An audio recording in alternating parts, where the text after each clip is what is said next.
Hello ଓଡ଼ିଶାବାସୀ, ଆଶା କରୁଥିବି ଭଲରେ ଥିବେ। ଆଜି ଗୋଟେ ନୂଆ ପ୍ଲଟ୍ ନେଇ ଆସିଛି। ପ୍ଲଟ୍ଟି ହେଉଛି ବାଲେଶ୍ୱରରୁ ଯେ ପାତ୍ରପଡ଼ାକୁ ଆସିଛି ରାସ୍ତା ନୂଆ ପ୍ଲଟ୍ଟା ଯେଠି ଜଏଣ୍ଟ ହେଇଛି ସେ 3 ଛକିରୁ ଆମେ ଲେଫ୍ଟକୁ ଯିବା। ସେଇଠୁ 250ରୁ 300 ମିଟର ହେବ। 12 ଡିସିମିଲ୍ ଜାଗା ଅଛି। 6 12 ଡିସିମିଲ୍ 2ଟା ପ୍ଲଟ୍ କରି ହେବ। ଏ ଗଲା କଂକ୍ରିଟ୍ ରୋଡ୍। ସେ ତା ଭିତରେ ଗୋଟେ କଲୋନୀ ଟାଇପ୍ର ହେଇଛି। ତାରି ଭିତରେ ଜାଗା ଲେଫ୍ଟକୁ ବୁଲିଲେ ବଢ଼ିଆ ଜାଗାଟି ପୂର୍ବ ଫେସିଂର।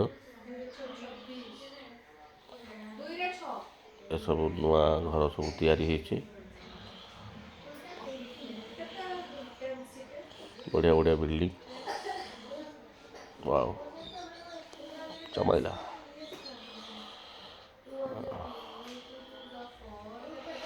ଫାଇନାଲି ଜାଗା ପାଖକୁ ପହଞ୍ଚିଗଲେ। ଏକ୍ଜାକ୍ଟ ଲୋକେସନ୍ ଦିଲବାର। ଏ ଗେଟ୍ ପାଖରୁ ନୂଆ ଘର ତିଆରି ଚାଲିଛି। ଏଟା ହେଉଛି ଜାଗା।